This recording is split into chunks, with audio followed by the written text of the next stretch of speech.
Subscribe and click on the bell icon to get the notification of latest videos by BKT Media Private Limited.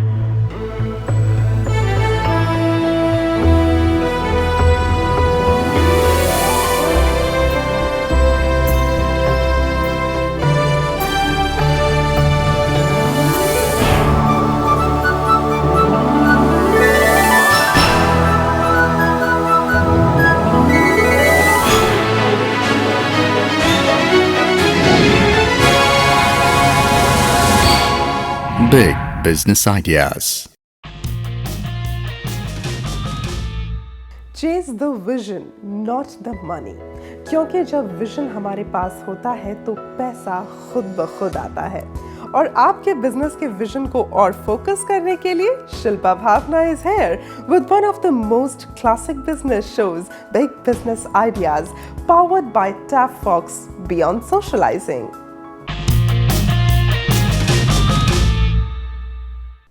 Year 1979 में Michael Edric नाम के एक व्यक्ति ने अपने घर में एक मॉडिफाइड डोमेस्टिक टेलीविजन को एक फोन लाइन के साथ जोड़कर ऑनलाइन शॉपिंग का आविष्कार किया। तब कौन जानता था कि आज ई कॉमर्स का ये प्लेटफॉर्म एक बहुत बड़ा बिजनेस मॉडल होगा, और ये बिजनेस मॉडल कैसे आप अपने व्यवसाय में जोड़ सकते हैं, ये बताने के लिए हमेशा की तरह हमारे स्टूडियो में आ रहे हैं the philanthropist, the business author, the big business expert mister Sunil Kumar Gupta. नमस्कार sir, welcome. Please have a seat sir. Sir, e commerce की हम लोग बात करते हैं तो सबसे पहले तो जहन में यही आता है कि शायद एक ये ऐसी चीज़ है जो इंटरनेट पे अवेलेबल है, लेकिन अगर मैं आपसे बात करूं कि इसकी एक प्रॉपर डेफिनेशन क्या होगी, कैसे आसान भाषा में समझा जाए कि आखिर ई कॉमर्स है क्या? कोई भी कॉमर्शियल ट्रांजैक्शन जी, जो लॉ परमिट करता है, अगर इंटरनेट के माध्यम से होती है तो उसे ई कॉमर्स कहते हैं। ओके, तो ये सबसे इजी परिभाषा हुई इसकी। हाँ। आज के समय में अगर हम देखें, ऐसे बहुत से बिजनेस मॉडल्स हैं जिन्होंने ई कॉमर्स के प्लेटफॉर्म पर आकर आज एक बहुत बड़ा नाम कमाया है और दाम भी कमाया है, आई मस्ट से। तो अगर किसी को ई कॉमर्स का इस प्लेटफॉर्म पे काम करना शुरू करना है तो कैसे किया जा सकता है ये बिजनेस? देखिए, ई कॉमर्स पे बिजनेस करने के लिए 3 तरीके हैं मोटे तौर पे। जी, एक होता है B2B, मतलब बिजनेस टू बिजनेस। जी, एक होता है B2C, मतलब बिजनेस टू कंज्यूमर। जी, और एक होता है C2C, जिसमें कंज्यूमर एक कंज्यूमर को माल बेचता है। ओके, तो पहले वाले जो हमारा मॉडल है उसमें B2B है, मतलब एक बिजनेस, मतलब एक होलसेलर दूसरे रिटेलर को पैसा माल बेचता है, फिर वो आगे कंज्यूमर को माल बेचता है। और दूसरे मॉडल में बिजनेसमैन जो रिटेलर है हमारा, वो डायरेक्ट कंज्यूमर को माल बेचता है। तो B2C मॉडल हो गया। C2C मतलब एक कंज्यूमर, मेरे पास कोई चीज़ है और मैं इसे बेचना चाहता हूँ, मैंने डायरेक्ट आपको बेच दी, वो C2C मॉडल होता है। तो 3 तरीके से ई कॉमर्स इंडस्ट्री में व्यापार होता है। जी, ई कॉमर्स इंडस्ट्री बहुत बड़ी इंडस्ट्री है। इसकी आपको उससे हम अगर आंकड़ा देखेंगे तो आपको एकदम से पता लगेगा कि कितनी बड़ी इंडस्ट्री है। तो सबसे पहले इसके लिए हमें देखना पड़ेगा कि हमारे मोबाइल यूज़र कितने हैं। जी, तो यदि अपने देश में मोबाइल यूज़र हम देखते हैं तो जुलाई 2014 में मोबाइल यूज़र 79 करोड़ थे, जो कि आज बढ़ के 99 करोड़ हो गए हैं। सीधा 20 करोड़ का इजाफा हुआ और है इसमें। यदि हम पूरे संसार में देखना चाहें तो 440 करोड़ मोबाइल यूज़र हैं। अब इंटरनेट यूज़र पे आते हैं। इंटरनेट यूज़र मई 2014 में हमारे देश में 24 करोड़ थे, आज 34 करोड़ हैं, और पूरे वर्ल्ड में 325 करोड़ हैं। ओके, तो ये मार्केट है, बहुत बड़ी मार्केट, बहुत बड़ी मार्केट है। मतलब कि हमारे देश में आज 34 करोड़ लोग इंटरनेट इस्तेमाल कर रहे हैं, जी, जो कि ई कॉमर्स में परचेज कर सकते हैं, और पूरे विश्व में 325 करोड़, बहुत बड़ा आंकड़ा है। और देखा जाए तो अल्टीमेटली पूरे समाज को इससे फायदा होता है। पूरे समाज को उससे फायदा है, देश को फायदा है, पूरे विश्व को फायदा है। जी, हम जो ये ई कॉमर्स के इस धरातल की बात कर रहे हैं, जो धरातल जब आता है तो बहुत सारे लोगों को उससे फायदा होता है, स्पेशली जो हमारे व्यवसायी होते हैं। तो आज हमारे साथ एक ऐसे ही मेहमान आने जा रहे हैं जो कि इस ई कॉमर्स के प्लेटफॉर्म के जरिए करोड़ों लोगों के साथ जुड़े हुए हैं। चाहेंगे कि आज उन्हें हम अपने साथ यहाँ बुला लें? जरूर।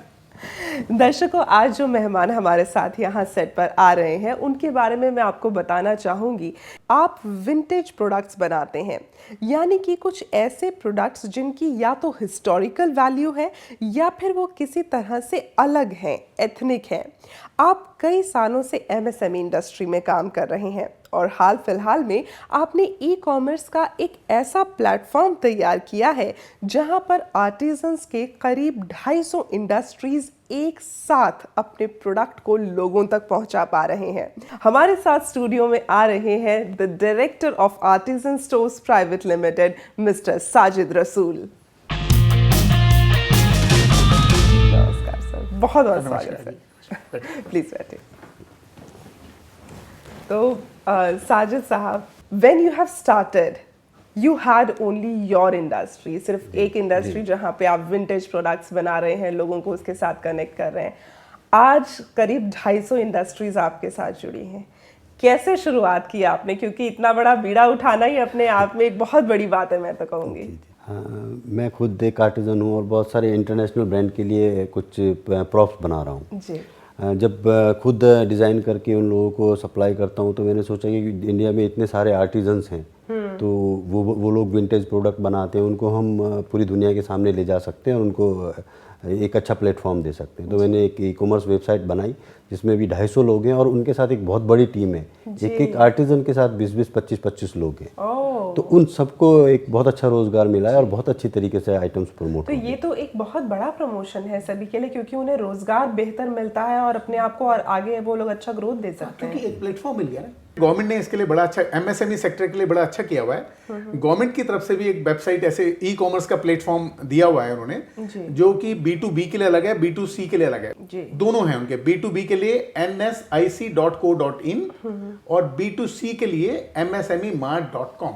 ओके, तो इसका मतलब गवर्नमेंट भी बहुत ज्यादा इस चीज में इनिशिएटिव ले रही है कि लोग एमएसएमई मिनिस्ट्री बहुत काम कर रही है कि एमएसएमई सेक्टर में जो काम, क्योंकि उनकी प्रोडक्ट पहुंच नहीं पाती कंज्यूमर तक। प्रोडक्ट उनकी बहुत अच्छी होती है, सर्विस वो बड़ी अच्छी देते हैं, लेकिन कंज्यूमर तक पहुंचे कैसे? तो उनको प्लेटफॉर्म गवर्नमेंट ने भी दिया हुआ है। गवर्नमेंट जैसे साजिद भाई ने तो अपना एक प्लेटफॉर्म बना लिया और अपने आर्टिजन को इन्होंने जोड़ लिया 250, तो बहुत अच्छी बात है ये। जी। अगर हम आपके प्लेटफॉर्म की बात करते हैं artisan.com, इसमें आप कौन से कॉन्सेप्ट को ज़्यादा प्रमोट करते हैं, B2B, B2C या C2C? एक्चुअली B2B के लिए तो हम लोग खुद ही उन लोगों से होलसेल में बल्क में ले रहे हैं, जिससे उन लोगों को इमीडिएटली पेमेंट्स हो जाता है। आप आर्टिजन से आर्टिजन स्टोर में, ठीक है। और B2C के लिए उन लोगों को क्योंकि प्रॉफिट ज़्यादा देना होता है हमें आर्टिजन्स को, तो B2C इज़ बेटर। तो मेनली वो B2C है, लेकिन अगर किसी को B2B काम करना है तो हम उन आर्टिजन से होलसेल में माल खुद खरीद लेते हैं और फिर उसको B2C के थ्रू बेचते हैं। तो ये है कि मुनाफा हर तरीके से आर्टिजन को मिल सकता है। आपने जब शुरू किया बेसिकली इस प्लेटफॉर्म पे काम करना, तो सबसे ज़्यादा क्या चैलेंज आपको फेस करना पड़ा? सबसे ज़्यादा चैलेंज तो यही था कि जो हम अपनी क्रिएटिविटी निकाल के लेके आते हैं और बनाते हैं, उसके लिए कोई कस्टमर ही नहीं होता है। और कस्टमर होता है तो फिर पेमेंट्स नहीं होते हैं। तो पेमेंट के लिए कहीं पे क्रेडिट होता है, कहीं डी होता है, कोई भी प्रॉब्लम्स होती है। तो उसके अलावा तो कोई प्रॉब्लम नहीं आई है और उस प्रॉब्लम को सॉल्व करने के लिए मैंने उन आर्टिजन्स को जोड़ा है। और जो मेरी प्लानिंग है कि करीब 10,000, 15,000, 20,000 आर्टिजन्स हम लोगों के साथ आ सकते हैं। जी, तो ये तो बहुत ही ज़्यादा अच्छा हो जाएगा। बहुत बड़ी बात है। तो इसका मतलब आपको भी बहुत सारी चुनौतियां फेस करनी पड़ी and after that now you have come to this level कि लोग आपके साथ जुड़ रहे हैं और आगे आप सबको सर्विसेज प्रोवाइड कर पा रहे हैं। इंटरनेट या ई कॉमर्स एक ऐसी चीज़ है जो अपने साथ एडवांटेज और डिसएडवांटेज दोनों लेके चलती हैं। तो आपको क्या लगता है कि सबसे बड़ी चुनौतियां क्या आती हैं while you are working on e commerce platform? अगर चैलेंजेस की बात करें कि ई कॉमर्स इंडस्ट्री को क्या चैलेंज आते हैं, तो वो एक अलग बहुत तरह के चैलेंजेस हैं। उसमें यदि हम लेना चाहें तो 5, अगर हम गिनना चाहें कि 5 बड़े चैलेंजेस कौन कौन से हैं, तो उसमें सबसे इंपॉर्टेंट होता है कि अपनी वेबसाइट पे ट्रैफिक को लाना। और ट्रैफिक एक बार आ जाए तो उसे रिटेन कैसे करें? आदमी आया, उसने देखा, फिर दूसरी पे चला गया। तो ये इस इंडस्ट्री में बहुत बड़ा चैलेंज होता है कि ट्रैफिक को कैसे लाएं और उसको कैसे रिटेन करें। उसके बाद एक चैलेंज होता है उसमें कि आजकल कस्टमर जो होता है उसकी एक्विजिशन कॉस्ट बहुत हाई है। यदि आप चाहते हैं कि कस्टमर आपका ऐप अपने टेलीफोन पे डाउनलोड कर ले या आपकी वेबसाइट से ये सामान ले, तो उसे उसके लिए कुछ ना कुछ आपको उसको इंसेंटिव देना पड़ता है, फैसिलिटीज। तो वो जो कस्टमर एक्विजिशन कॉस्ट है आजकल वो बहुत हाई है। और इसके बाद यदि हम देखें तो इसमें फाइनेंशियल कॉस्ट भी हाई होती है क्यों हाई होती है कि इसमें हिंदुस्तान में क्या होता है, यदि हिंदुस्तान में आप प्रोडक्ट बेच रहे हैं तो वहाँ पे जब आदमी कोई खरीदता है तो वो कैश ऑन COD करता है, कैश ऑन डिलीवरी, कि जब आपका आदमी माल देने आएगा तो कैश दे देंगे। जी। उसमें भी उसके पास ऑप्शन होती है कि यदि पसंद नहीं आया तो वापस कर दे। तो और यदि उसमें मोस्टली जो COD आती है वो डैमेज होके वापस आता है। क्योंकि वो कोरियर में डैमेज हो गया, कहाँ डैमेज हो गया आपको नहीं पता। और एक बात है, वो ये भी कर सकता है कि आपका माल रख ले और फिर 5 दिन बाद बोले आपको कि जी मेरे को तो पसंद नहीं आया माल, बिल्कुल आपने जो कहा था वो है ही नहीं। अच्छा, उसमें ये होता है कि कोई क्वेश्चन नहीं पूछे जाते उससे, अगर वो वापस करना चाहता है तो इमीडिएट वापस होता है। तो इस तरह से इसमें फाइनेंशियल कॉस्ट भी थोड़ी हाई होती है जी। और एक इसमें जो हमारी टेक्नोलॉजी है इसको आपको कंटिन्यूस अपग्रेड करना पड़ता है। मतलब ये नहीं हुआ कि आपने एक वेबसाइट बना दी और उसको रख दिया, एक ऐप बना दिया, तो ऐसा नहीं हो सकता, क्योंकि उस ऐप में फिर बहुत सारे फीचर्स होते हैं। मतलब ये इतनी एडवांस टेक्नोलॉजी है, यदि हम ये भी देखना चाहते हैं कि जो हमारा कंज्यूमर है या जो हमारा कस्टमर है, आप जैसे ही वो आपकी वेबसाइट पे आएगा और कुछ सामान लेगा तो उसका बिहेवियर आपको कैप्चर हो जाएगा, ये भी पता लग जाएगा वो कहाँ से है, कहाँ से ले रहा है। और अगली बार जब वो साइट पे आएगा तो आपकी साइट ऑटोमेटिकली उसे वो आइटम दिखाएगी जो उसे पसंद है। मान लीजिए एक आदमी शौकीन है कपड़े लेने का, तो जब अगली बार भी आएगा तो पहले कपड़े तो उसे लेटेस्ट दिखाएंगे, बाकी कुछ लेना चाहे तो देख ले। तो ऐसे बहुत सारे फीचर कंटिन्यूस अपडेट करने पड़ते हैं। और एक इसमें एक सेल बनाना पड़ता है, कंज्यूमर सेल जिसे हम बोलते हैं, या कस्टमर सेल बनाना पड़ता है, कस्टमर केयर सेल जिसे बोलते हैं, वो 24/7 चलाना पड़ता है, उसको लगातार अपडेट करना पड़ता है। It is a kind of grievance cell. किसी को अपने कोई सवाल पुट ऑन करना है या कोई बात बतानी है तो अब दोनों के लिए हो गया, आर्टिजन के लिए भी हो गया, उनके लिए दोनों के लिए हो गया। यदि कोई जिसने प्रोडक्ट दिया है वो कुछ कहना चाहता है कि मैंने ये प्रोडक्ट दिया था, इसको ऐसे नहीं वैसे डिस्प्ले करना था, या उसमें कुछ और फीचर चेंज करना पड़ता है, कंज्यूमर जिसे मान लिया है, तो ये कुछ ई-कॉमर्स में तकलीफें आती हैं। तो ई-कॉमर्स डाटा देखते हैं बड़ा आसान लगता है, ऐसे देखते हैं बड़ा आसान लगता है, लेकिन आसान है, लेकिन उतना भी नहीं है। टेक्नोलॉजी के साथ मेहनत तो हर किसी चीज के साथ लगती है, and when you have your complete homework तो अल्टीमेटली उसमें सक्सेस जरूर मिलती है हमें। बिल्कुल ठीक बात। सर, यहाँ पर आपसे हम जानना चाहेंगे कि जिस तरह से आपकी बातें सुन के मुझे लगा कि यस, एक फाइनेंशियल कॉस्ट इसमें रियली इन्वॉल्व होती है, जो कि अगर किसी ने कह दिया कि नहीं हमें माल नहीं पसंद आया कि आप आकर वापस ले जाइए, या फिर 5 दिन बाद बोला या उसी वक्त वापस दे दिया, ऐसे में how do you make sure कि वो फाइनेंशियल कॉस्ट आपके ऊपर बर्डन ना बने? एक्चुअली क्या है, इंटरनेशनल मार्केट में तो कोई प्रॉब्लम नहीं होती है। वो लोग पूरी जो भी चीज़ खरीदना होता है, विंटेज या एथनिक जो भी हम लोग बेच रहे हैं, तो उसकी पहले पूरी इंक्वायरी करते हैं, फिर लेते हैं। इंडियन मार्केट में ये है कि वो देखते हैं प्रोडक्ट को और उसके बाद खरीद लेते हैं इमीडिएटली। वो उनको इंक्वायरी नहीं करते उसमें क्या फीचर्स हैं, क्या चीज़ें हैं। तो ये कंज्यूमर में फ़र्क है। जो यूरोप का या जो US का है कंज्यूमर, वो बड़ा जागरूक है। वो पहले पूरी इंक्वायरी करता है प्रोडक्ट की, हर तरीके से उसको देखता है, पूरे रिव्यू पढ़ता है। हाँ, तो अभी हम लोगों ने अपना जो artisanstore.com है उसको अपग्रेड किया है। नेक्स्ट वीक हम लोग लॉन्च कर रहे हैं उसको, बहुत बड़े लेवल पे लॉन्च कर रहे हैं। तो उसको उसी हिसाब से हमने अपग्रेड किया है कि इंडियन कस्टमर को कोई प्रॉब्लम ना हो, हमें भी कोई लॉस ना हो। जी बिल्कुल, मतलब वो जो एक बर्डन है वो आपके ऊपर भी ना पड़ जाए। तो कहीं ना कहीं अगर देखा जाए तो ई कॉमर्स इंडस्ट्री को और ज़्यादा ग्रोथ देने के लिए एक सोशल जिसको कहते हैं रिस्पॉन्सिबिलिटी, वो हर नागरिक के अंदर भी होनी चाहिए। अगर आपको कोई सामान लेना है तो आपको बकायदा उसके बारे में सारी जानकारी ले लेनी चाहिए, अदरवाइज एक्सपेक्टेशन में और जो रियल में चीज़ आती है उसमें बहुत बड़ा एक डिफरेंस होता है। शायद उसी की वजह से चीज़ें रिटर्न होती हैं। बहुत अच्छी बात कही आपने, क्योंकि अब जो हम हमेशा सरकार या सब जगह से सुविधा ही सुविधा चाहते हैं, लेकिन अपने कर्तव्य भूल जाते हैं। हमारा भी तो कुछ ड्यूटी है, तो यदि वो भी हम ध्यान रखें तो मेरे को लगता है ये कोई भी स्कीम या ई कॉमर्स सब कुछ सक्सेसफुल होगा। जी, तो आप लोगों से हम लोग यही रिक्वेस्ट करना चाहेंगे कि आप लोग ई कॉमर्स की प्लेटफॉर्म का इस्तेमाल कर रहे हैं, बहुत अच्छी बात है, लेकिन उसके साथ साथ ये ज़रूर ध्यान रखें कि जब भी अगली बार आप ई कॉमर्स के किसी प्लेटफॉर्म पर जाएं और वहाँ से कुछ ख़रीदें तो पहले जो प्रोडक्ट आप ख़रीद रहे हैं उसके बारे में सारी जानकारी लें। कोशिश करें कि जो आपकी एक्सपेक्टेशंस हैं उसके जवाब आपको ऑनलाइन ही मिल जाए, उसके बाद आप उसे ज़रूर अपने पास मंगवाएं, क्योंकि अगर आपकी एक्सपेक्टेशंस बाद में फुलफिल नहीं हुई तो प्रोडक्ट वापस करना पड़ सकता है। फिलहाल हम ले रहे हैं एक छोटा सा ब्रेक के बाद आपको बताएंगे कि अगर आप ई कॉमर्स के इस प्लेटफॉर्म का इस्तेमाल करके अपना एक बिजनेस शुरू करना चाहते हैं तो कैसे कर सकते हैं। देखते रहिए हमारे साथ बिग बिजनेस आइडियाज।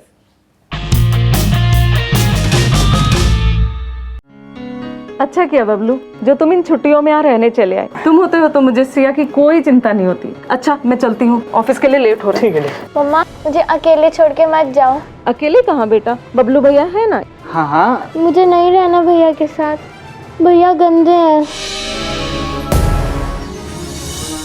बेटी की सुरक्षा के लिए परिचितों या रिश्तेदारों पर भी सोच समझकर भरोसा करें।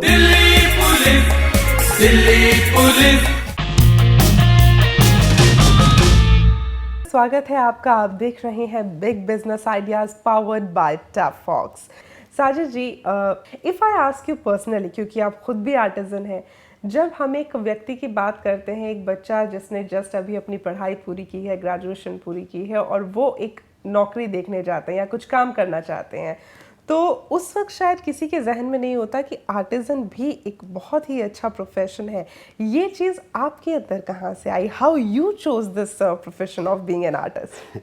एक्चुअली शुरू से ही स्कूल टाइम से ही स्कूल से भाग के इंग्लिश मूवीज़ देखने का शौक़ था। तो वहाँ देखते देखते वो जो हॉलीवुड मूवीज़ में हिस्टोरिकल मूवीज़ होती हैं, सब उनकी कॉस्ट्यूम्स देखते थे, तो फिर देखा कि उसकी भी एक मार्केट हो सकती है। वो बनानी स्टार्ट की धीरे धीरे, और वो बनाने के साथ साथ फिर प्रॉप्स जब बनाने स्टार्ट किए तो उसकी एक बार गिफ्ट मार्केट में बहुत डिमांड बढ़ने लगी। और फिर मैंने 96-97 से ऑनलाइन स्टार्ट कर दिया था अपना काम, जब किसी को पता नहीं था। हाँ बिल्कुल, बल्कि आज भी लोग अवेयर नहीं है, और उस समय की अगर हम बात करें तो इट वाज वेरी फार। हाँ, मैं कभी किसी कस्टमर के पास नहीं गया हूँ ऑर्डर लेने के लिए, सब कुछ ऑनलाइन किया है मैंने। इंडिया से बैठ के सब कुछ किया है, एंड यूएस में और अमेजोन में I am the biggest one from India. Oh great.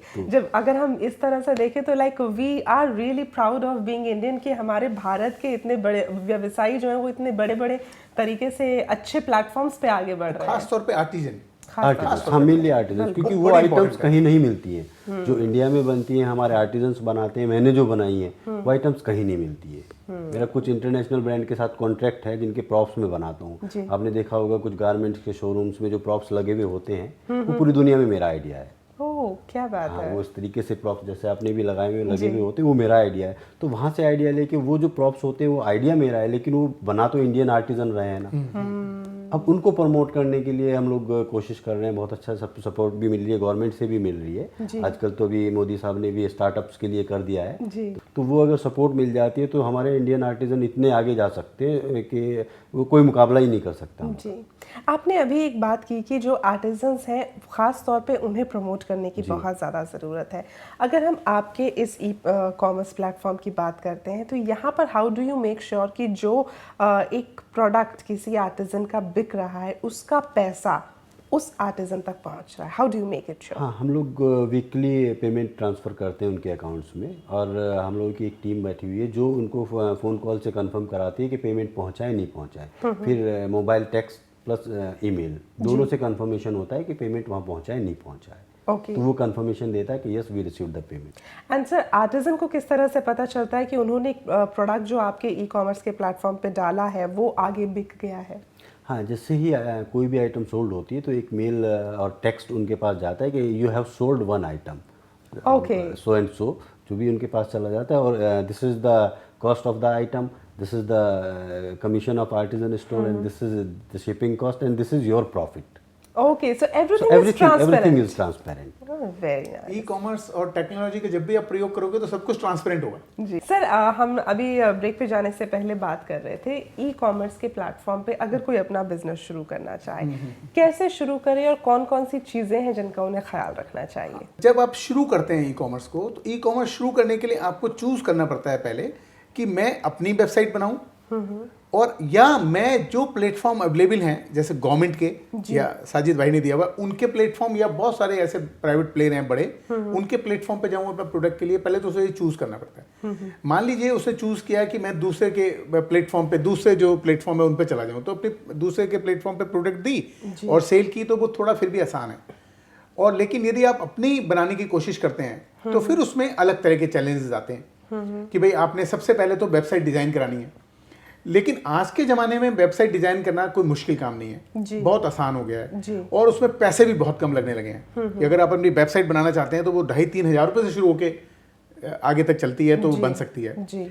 और जब आप अपनी वेबसाइट बना लेते हैं कंप्यूटर के लिए, उसके बाद यदि आप ई कॉमर्स प्लेटफॉर्म को आप अपनी प्रोडक्ट को ज़्यादा करने आगे बढ़ाना चाहते हैं तो आपको फिर उसके लिए मोबाइल ऐप भी बनाने पड़ते हैं। खाली वेबसाइट से काम नहीं चलता, मोबाइल ऐप भी आजकल जरूरी हाँ, हो क्योंकि गया। जैसे आपने एक वेबसाइट बना ली, उसके बाद फिर मोबाइल ऐप बनाएंगे आप जी और मोबाइल ऐप के भी फिर 3 प्लेटफॉर्म होते हैं फर्दर। जी, because everyone having 3 kinds of phones, Android है, आईओएस है, देन विंडोज है। तो ये सबसे बड़ी बात होगी, आजकल जागरूकता है सबको, तो एंड्रॉइड फोन जो होते हैं उसके लिए एंड्रॉइड प्लेटफॉर्म पे बनाना पड़ेगा, एप्पल के जो फोन होते हैं उसके लिए आईओएस पे बनाना पड़ेगा, विंडो बेस्ड जो फोन होते हैं उसके लिए विंडो प्लेटफॉर्म पे बनाना पड़ेगा। लेकिन विंडोज को आप अवॉइड भी कर सकते हैं क्योंकि इसको यूज करने वालों की संख्या बहुत कम है, कुल 2-3% है हिंदुस्तान में भी और पूरे संसार में भी। ओके, तो जैसे एप्पल हिंदुस्तान में कम है लेकिन पूरे वर्ल्ड की बात करें तो अच्छी क्वांटिटी है, तो इसलिए हम विंडोज एक बार को छोड़ सकते हैं और बाकी लेकिन तीनों बनाने पड़ेंगे। आपको वेबसाइट भी बनानी पड़ेगी और आपको मोबाइल ऐप भी बनाने पड़ेंगे, एंड्रॉइड में भी बनाना पड़ेगा और आईओएस में भी। लेकिन ये दोनों मोबाइल एप्लीकेशन भी बहुत ज़्यादा टेक्निकल नहीं होती क्योंकि ये इतने अच्छे प्लेटफॉर्म हैं कि इसके लिए बनाने के लिए कोई आपको बीटेक या इंजीनियरिंग वाले बच्चे नहीं चाहिए। इसको जिसको थोड़ी सी भी नॉलेज है वो बना सकता है, तो इसलिए मोबाइल ऐप भी आजकल बहुत सस्ते बनने शुरू हो गए हैं। साजिद जी, आपकी अगर हम बात करें, आपके जैसा हमने अभी स्टार्टिंग में भी बात की थी कि अब आप 250 इंडस्ट्रीज को साथ में जोड़ के इस ई-कॉमर्स के प्लेटफॉर्म पे काम कर रहे हैं, तो how difficult it is to manage 250 industries together, जिसमें एक के साथ करीब आप जैसे बता रहे थे कि 25 से 30 लोग साथ में जुड़े हुए हैं, how difficult it is? Difficult तो बहुत होता है, लेकिन एक मज़ा जो आ रहा है ना कि इतने सारे आर्टिजन्स को जोड़ के चल रहा हूँ साथ में, तो एक आर्टिजन गुरु वाली, जैसे साहब गुरु तो आर्टिजन गुरु वाली बात एक आ रही है ना दिमाग में। तो अभी हम लोग जो एकदम नया लेके आ रहे हैं, हम लोग गाँव जाके आर्टिजन्स को ढूंढ के लेके आने वाले। अच्छा, हाँ, हम वहाँ से आर्टिजन्स को ढूंढ के, उनका एक ही आइटम है, एक ही बना रहे हैं वो बैठ के, तो उसको बेचने का कोई तरीका ही नहीं है, वो सिर्फ उसमें पीठ में जाके मेले में जाके बेचते हैं, कोई गारंटी नहीं होती है। देखिए यही इनके प्लेटफॉर्म की जो मैं समझा हूँ खूबसूरती है कि इन्होंने आर्टिजन को जोड़ा है। आर्टिजन के लिए हमारे देश में कुछ भी नहीं था। आर्टिजन इतनी अच्छी प्रोडक्ट बनाता है लेकिन बहुत कम पैसे में बिकती है, और जो मिडिल मैन होता था वो उसको बहुत महंगे बेचता था, वो प्रॉफिट ले जाता था। आर्टिजन से मान लीजिए उसने 100-200 रुपए की ली और उसको 10,000 रुपए की बेची, तो मिडिल मैन का ही प्रॉफिट था। अब ये एडवांटेज हो गया कि जो ये आर्टिजन से लेंगे प्रोडक्ट, तो उसकी भी परसेंटेज आपको आर्टिजन को देनी पड़ेगी जी, क्योंकि आर्टिजन को भी पता लग रहा है मेरी प्रोडक्ट कितने में बिक रही है जी। तो ऑक्शन का कोई इस तरह का आपने सिनेरियो रखा हुआ है? हाँ, वो अपने जैसे वो ऑनलाइन कि यूनिक प्रोडक्ट होगा उस आर्टिजन का, वो तो बैठ के बना रहा है गांव में, हमें पता है, तो या किसी को दिखाता है तो तभी, जैसे पेंटिंग्स में होता है तो हम लोग ऑप्शन करते हैं, 1,000 की आइटम 10,000 में भी बिक जाती है, और इंटरनेशनल मार्केट में वही आइटम हम $600-700 की बेच देते हैं। उसका शेयर उसी हिसाब से, क्योंकि जो आर्टिजन है उसको भी सब कुछ पता है, नेट पे प्राइस और कॉस्टिंग दिखाई देगी, तो उसका शेयर उसको देना पड़ेगा। जैसे ही टेक्नोलॉजी का आप प्रयोग करते हो तो करप्शन खत्म, ट्रांसपेरेंसी, अमीरी गरीबी कुछ नहीं। यदि इन्होंने यूएसए में प्रोडक्ट 50,000 की बेच दी जो हिंदुस्तान में 2,000 की बेचते हैं, तो उसको भी पता है आर्टिजन को भी कि मेरी ये 50 की बिकी है, तो ये उनके लिए एक बहुत मुनाफे की बात हो जाती है। एक्चुअली मुनाफा मिलना ही आर्टिजन को मेन चाहिए। देखिए जो मैन्युफैक्चरर है ना, या जो भी प्रोडक्ट बना रहा है या सर्विस दे रहा है, मेजर जो चंक है वो तो उसी को मिलना चाहिए। इसीलिए देखिए ना, आर्टिजन का बेटा अब आर्टिजन बनना नहीं चाहता, क्योंकि उसे पता है, वो देखता है अपनी हालात क्या है परिवार की। लेकिन यदि ऐसे उन्हें प्लेटफॉर्म मिलेंगे, और यही टेक्नोलॉजी की खूबसूरती है कि यदि ये इसमें करप्शन खत्म होती है, अमीर गरीब का फासला खत्म करने का एक ही तरीका है कि सब कुछ टेक्नोलॉजी के माध्यम से हो जी। तो एंड आई मस्ट से कि साजिद जी, ये जो आपने एक प्लेटफॉर्म क्रिएट किया है इन आर्टिजन के लिए, ये वाकई ही बहुत खूबसूरत है।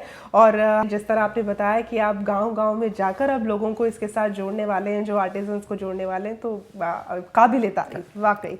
और आप सभी लोगों से भी हम कहना चाहेंगे कि अगर आपने भी कुछ ऐसा ख़ास किया है, कुछ अलग किया है, कुछ नया किया है, तो बिग बिजनेस आइडियाज़ का ये सेट आपका इंतज़ार कर रहा है। फिलहाल ले रहे हैं हम एक छोटा सा ब्रेक के बाद लेंगे आपके वो सवाल जो आपने हम तक पहुँचाए। आपके जवाब देने के लिए हमारे साथ हैं हमारे बिजनेस एक्सपर्ट। फिलहाल ले रहे हैं ब्रेक, देखते रहिए हमारे साथ बिग बिजनेस आइडियाज।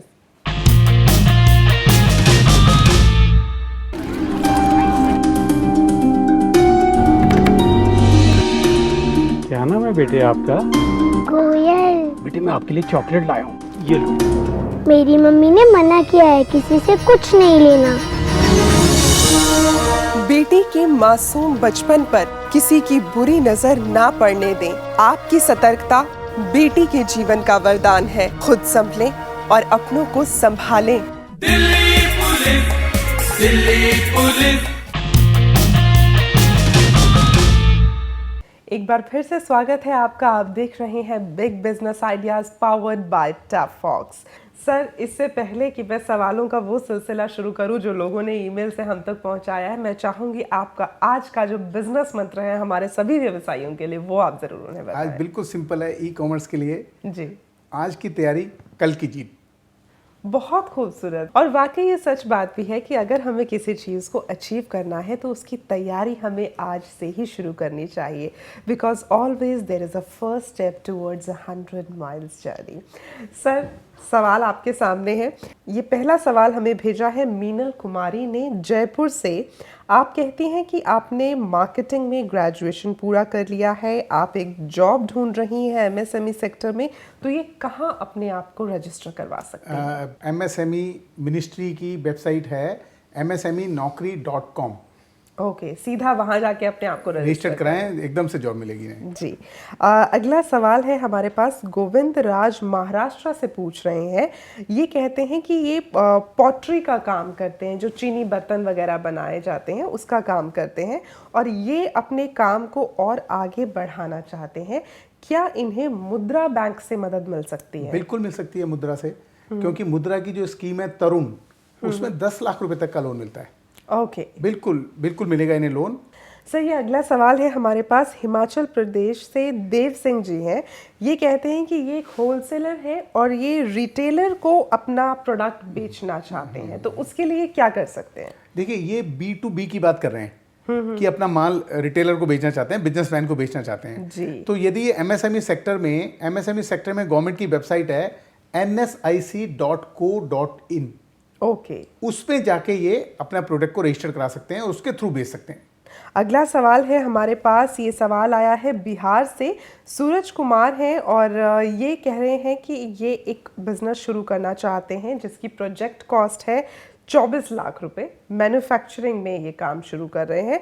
क्या इन्हें लोन मिल सकता है? जरूर मिलेगा। ऐसे युवकों को आगे आना चाहिए, बिजनेस जरूर शुरू करना चाहिए जी। हमारी एक प्राइम मिनिस्टर की एक स्कीम है, prime minister employment generation program, उसके तहत इनको मैन्युफैक्चरिंग सेक्टर में 25 लाख तक का लोन मिलता है। बिल्कुल, तो मैं उम्मीद करती हूँ कि जल्द आप इस लोन का फ़ायदा उठाएंगे और अपने मैन्युफैक्चरिंग के इस यूनिट को बहुत आगे तक लेकर जाएंगे। साजिद भाई, अब वक्त वो आ गया है जिसको मैं कहती हूँ कि ये एक शिल्पा भावना स्पेशल राउंड है। It is a rapid fire round. मैं आपसे कुछ सवाल पूछूंगी, आपको जवाब देने हैं, सोचने का टाइम नहीं है आपके पास। पूरी तरह से तैयार है? तैयारी के साथ आए आप सोच कर? ये शो ही ऐसा है, यहाँ तो तैयारी होना पड़ता है। आपके लिए मेरे पास ये पहला सवाल है। आपसे हम जानना चाहेंगे कि आप ज़्यादा बिजी कब रहते थे, जब आप अपनी इंडस्ट्री में विंटेज प्रोडक्ट बनाते थे सिर्फ तब, या आज आप जब ई कॉमर्स के प्लेटफॉर्म पे 250 इंडस्ट्रीज को एक साथ रिलेट करते हैं तब? बिजी तो अभी रहते हैं, लेकिन वो बिजी रहने का मजा ही कुछ अलग है, क्योंकि 250 लोग मेरे साथ जुड़े हैं। You enjoy this. Consumer experience किन का बेहतर है, इंडियन बायर्स का या फॉरेन बायर्स का? अल्टीमेटली इंडियन बायर्स का ही बेटर है वैसे तो, लेकिन अभी क्योंकि हम लोग इंटरनेशनल मार्केट में थे तो वहाँ से हमें फ़ायदा होता है जी। अब हम इंडियन मार्केट पे काम कर रहे हैं और अपनी वेबसाइट को बिल्कुल टेक्निकली ऐसे लेके आ रहे हैं कि हमें वो ऑटोमेटिकली प्यारा लगने लगेगा, अच्छा नहीं प्यारा लगने लगेगा इंडियन कस्टमर्स का पूरा। और जब ऐसी चीज कोई सामने आती है तो लोग अपने आप को उससे जुड़ा हुआ महसूस करते हैं। It's very nice that you have like renovating it according to the Indian market. आखिरी सवाल है आपके लिए। आपके लिए सबसे ज्यादा क्या मैटर करता है, प्रोडक्ट डिस्प्ले, प्रोडक्ट क्वालिटी या इंटरनेट स्पीड? इंटरनेट स्पीड तो चाहिए, लेकिन प्रोडक्ट क्वालिटी इज़ मस्ट। अगर वो होगी तो डिस्प्ले और सब चीज़ें अपने आप अच्छी हो जाएंगी। अपने आप अच्छी हो जाएंगी। आई मस्ट से साजिद भाई, आपने बहुत अच्छे से हमारे साथ गेम खेला है, तो हमारे पास आपके लिए ये गुडी बैग है बिग बिजनेस आइडियाज की तरफ से। I hope you always remember.